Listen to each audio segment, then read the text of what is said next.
All right. You notice at the top it says our objectives identify the social basis of human nature and social backdrop of child development.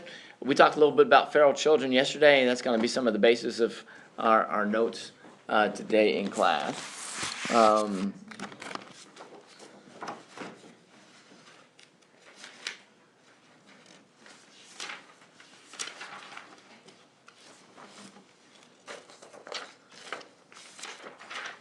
All right.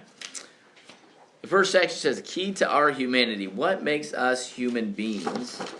And it asks the question, is it possibly more of an object than a person?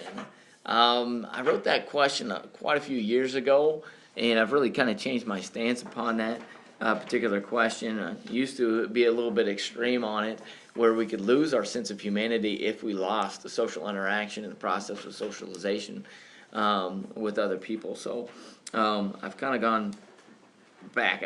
I don't think that we'll ever completely lose our sense of humanity, but can we be deprived of a lot of the characteristics that we associated to be with humanity, like the ability to express one's emotions? Yeah, we possibly could if we were deprived of social interaction, okay? So the first question underneath there asks, what is socialization? We kind of defined this in our bell work yesterday, but it's the lifelong social experience by which individuals develop human potential and learn patterns of their culture. So go ahead and copy that down real quick, right? No, the key terms that I want you to write down there is lifelong social experience. Socialization is a lifelong social experience. You remember we mentioned that yesterday. We said that it is not something that is confined to the first 8 years of your life, but it goes on throughout the entirety of your life, right? Where we develop human potential. Human potential is another key component of socialization. Develop human potential and learn patterns of your culture. So that's the part of the definition we mentioned yesterday quite a bit. Learn patterns of your culture. Right? You remember we said that when we're born, the way our brain works, you have all these synapses, you have all these neurons, the potential to have a lot of intelligence, a lot of human creativity, but if you're not given the optimal environment, then you're not going to meet that human potential. You're not going to match that up. Second question there, or second section, says we need social experiences to survive. Survive goes in the blank. Without human experiences, interaction with others, we will die. Okay. Number 2, or letter B, social experiences help build our personalities. Maybe out to the side someplace. We're going to talk about this debate quite a bit over this particular chapter. There's a common debate. It's called the nature versus nurture debate. Have you guys heard of the nature versus nurture debate before? Okay. So with this debate, they're trying to figure out what is most important. Is the nature side of things most important in impacting who we are as a person, or is it the nurture side of things? Okay. What is nature? Nature is genetics. You may write genetics next to the side of nature. Okay. So that would be more like the biomedical field, and psychology would be more towards the nature side of things, right? Nurture is what we're talking about here in class. It's environment, it's social forces, okay? So from our perspective in sociology, we're going to emphasize all these externalities and social forces and aspects of the environment that are impact the outcome of your life, okay? If you go in a different class in psychology, it's going to focus on all the internal biological explanations. You understand what I'm saying? Okay. So they've done multiple studies, and it's still very vague on which one is most important. Usually it comes down fairly close to being about 50-50, right? 50% of our intelligence is contingent upon genetics, and 50% is based upon our environment. It's going to vary a bit from individual to individual, okay? So what is personality? Personality, this is a test question, maybe put an asterisk next to this, but it's a person's consistent pattern of thinking, feeling, and acting. A person's consistent pattern of thinking, feeling, and acting. You can get some examples, maybe write them out to the side. Personality tests, they try to look at extroversion versus introversion. Extroverts are people that are outspoken, they're loud, they're the life of the party, right? Introverts are the people that are quiet, they are the self-thinkers, they are the people that are usually seen as followers, okay, that way. But those would be personality characteristics. So from the nature side, they would say that you acquire extroversion or introversion based upon your genetics, your genetic makeup. And here, we're going to talk about how, your introversion and extroversion is really contingent upon your social environment, okay? I'll give you a personal example, myself. If I take a personality test, I always score high on introversion. Introversion is, something that a characteristic that usually reflects who I am, right? But can I be an introvert and teach class every day, right? To be a really strong introvert, what would happen, right? I'd have to change careers. You can't be an introvert, right, and be successful as a teacher. Can't continue to do these things, right? An introvert, ideal job for an introvert would be like accounting, where I could, work in an office space by myself for the entirety of the day, right? Not have to interact with people, okay? That would be the the biological side, right? But because of my environment, I have to develop some extrovert type of characteristics, okay? We build our personalities by internalizing or taking in our social surroundings. Internalizing or taking in our social surroundings. Socialization is an ongoing process. It is not something that is, again, limited to a certain section of your life, okay? Says Anna, the rest of the story.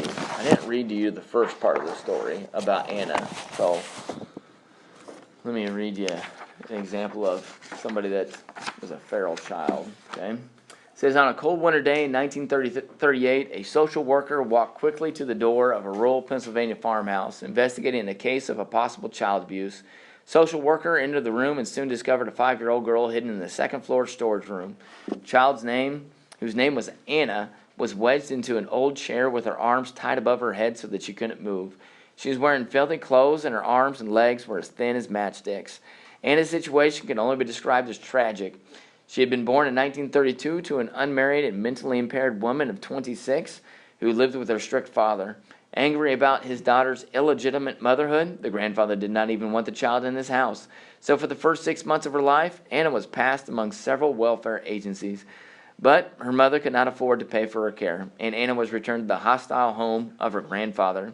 To lessen the grandfather's anger, Anna's mother kept Anna in a storage room and gave her just enough milk to keep her alive. There she stayed day after day, month after month, with almost no human contact for 5 long years. Learning of the discovery, the sociologist Kingsley Davis immediately went to see her. He found her with local officials at a county home. Davis was stunned by the emaciated child who could not laugh, could not speak, couldn't even smile. Anna was completely unresponsive, as if alone in an empty world. So go back to the first question, can we lose our sense of humanity? She couldn't speak, she couldn't smile, she couldn't express any emotion, right? So in this particular sense, yeah, we can lose some aspect of our humanity, okay? So the rest of the story with Anna, what happened for her the rest of her life? Anna immediately benefited from intense social contact. She benefited from it immediately. Within weeks, she was smiling and showing signs of attentiveness. So the social interaction was bringing this stuff out of her, right? During the next year, she learned to walk, interact with people, right? I think it's interesting that, to note that walking was delayed, right, because of the lack of social interaction that she had with other people, okay? After 1 year, she could feed herself and play with toys like a little child could. However, her isolation left her permanently damaged. At age 8, she had the mentality of a 2-year-old. She wasn't able to use words until the age of 10. And her mother, this is a problem with the study, the research, okay? If we're looking at aspects of nature versus nurture, this is what makes it confusing. Her mother was mentally ill, had a mental disability, okay? And so the question is, was it the genetic predisposition that she acquired from her mother that contributed to her lack of improvement, or was it the social isolation in the environment, the nurture side, that contributed to the delay? You understand what I'm saying? So with this scenario, it's not a perfect research or case study, okay? Anna ended up dying at the age of 10. All right, so we talk about short term, the decrease of life expectancy. This is pretty extreme. Could any of that have been because of malnutrition? Yeah, it could be just had enough just to survive. And if you don't have enough nutrients, and your brain's not going to get the nutrients that it needs to survive. And what we think about is ultimately she probably died from some other type of malfunction organ-wise, right? But all that is really contingent upon brain health as well. There's a direct relationship between the health of your brain and the rest of your nervous system. So, one thing leads to the next. They're all connected that way. All right. Yes, Ms. Brown? It says, was it nature or nurture? Would it be nurture? Well, you can't really decide on this one. And the reason why is because of her mother's diagnosis of having a mental disability, right? So as a sociologist, they would like to think that it's the nurture side that contributes to it, right? The isolation. And that fuels the efforts and work of a sociologist, right? But a psychologist comes along and says, nah, we can't jump to conclusions here, right? Look at the genes, the gene pool that she had. You can't necessarily say that it's all the social and nurture side, okay? So there's other situations besides just Anna. There's another girl named Isabel. She had similar circumstances to Anna. She had 6 years of isolation. She displayed the same lack of human responsiveness. However, unlike Anna, Isabel was treated by trained psychologists. So she's given this social component with the psychologist here. Within a week, she was attempting to speak. She progressed through 6 years of development in 2 years. And by the age of 14, she was in 6th grade and on her way to normal life. By the age of 14, she was in 6th grade and on the way to a normal life. All right, so as a sociologist, they could say what? Is it nature or nurture here? Whenever she's provided a good environment, what happens to her? She does really well. So the sociologist can say, hey, this is evidence of nurture, right? Of the socialization process being really, really important, okay? So this is a good example for the nurture side, okay? Jeannie, we're going to take a look at Jeannie on Monday. We're going to watch a short film on Jeannie on Monday about what it looks like to be socially isolated, okay? The reason why she's called Jeannie is more of a pseudonym because they call her Jeannie like a genie in a bottle, right? You think about a genie in a bottle, they're socially isolated for thousands and thousands of years, right? So it's the idea of applying it to a particular person. All right, nature and nurture.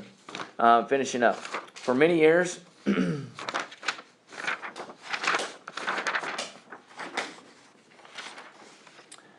people mistakenly believed that human behavior was a product of biology, and biology only, okay? And a lot of this, you can trace this back to Darwin's influence, back to like the age of exploration and thereafter, okay? Where does the nature argument come from? Again, that would be Darwin out to the side there, okay? He emphasized specific biologically rooted traits that enhance survival, and he says they appear as this concept of nature. He says some people have these assumed fixed instinctive nature, and we emphasize the idea that we rely upon culture rather than instinctiveness. And during the age of exploration, you want 3 examples of a human instinctiveness. This is not extremely important, but competitiveness. There's this idea of being, at one point in time, these theorists said that people were born criminals. They said they tried to trace it back to like biological components of like facial features. They would say that people have like stronger jaws were more likely to be criminals than others that did not, that had rounder faces. So it's kind of humorous to look back on some of the research. And emotions, specifically associated with gender or sex, with women being more emotionally, have more emotions, stronger emotions than men. During the age of exploration, explorers knew that people behaved quite differently, and they attributed these such differences to biology rather than culture. Right? And in a way, they answered this question with biology rather than nature and culture because it gave them justification. It gave them an excuse to exploit the indigenous peoples of the Americas and establish colonization. They could walk around and say that these people are not as evolved as us, as we are. And they could say that they are less human than we are, right? So that gives them justification. If they're not seen as human beings, then they can exploit them that way, okay?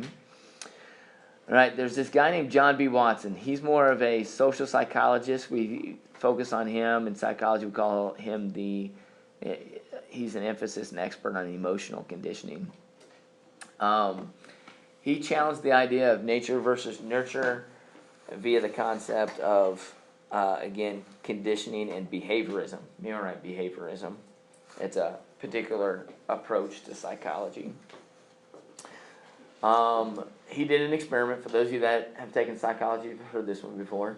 He had this boy named Albert, and Albert was not afraid of rats. Not afraid of rats. Okay, and Watson wanted to prove that he could make Albert afraid of rats.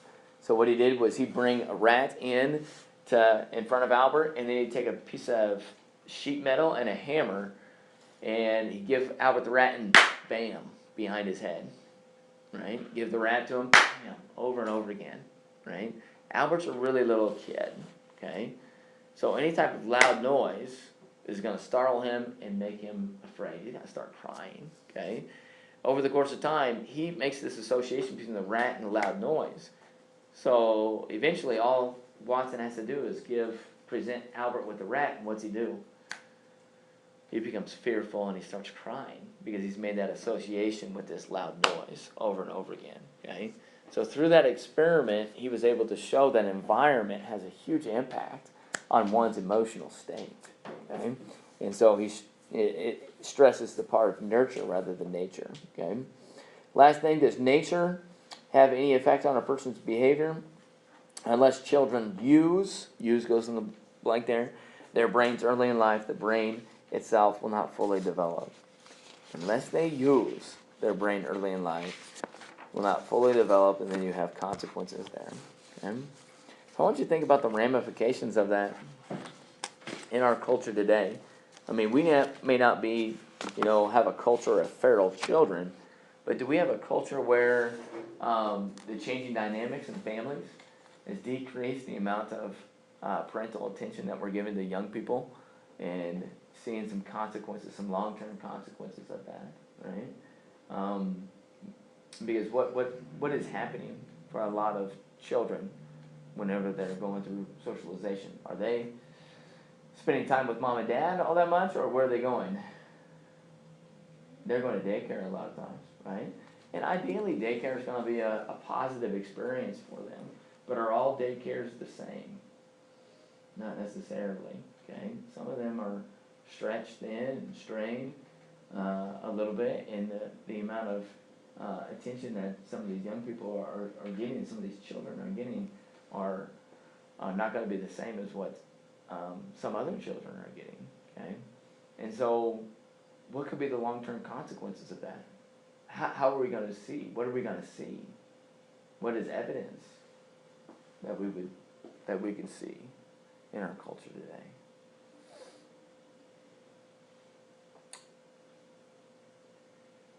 Kind of pointing towards the influx of certain types of diagnosis. What do we have issues with today in our culture with young people? What's one thing that's running rampant in our young people today? Yeah. ADD. Okay, ADD would be one of them, right? Yep. Mental illness. Mental illnesses like depression and anxiety, right? Those are huge. Our culture is, I was, some of the stuff that I read through like Time magazine and stuff and all these other sources and stuff, they come out and they talk about what is it we struggle with, our young people today the most, it's depression and anxiety, right?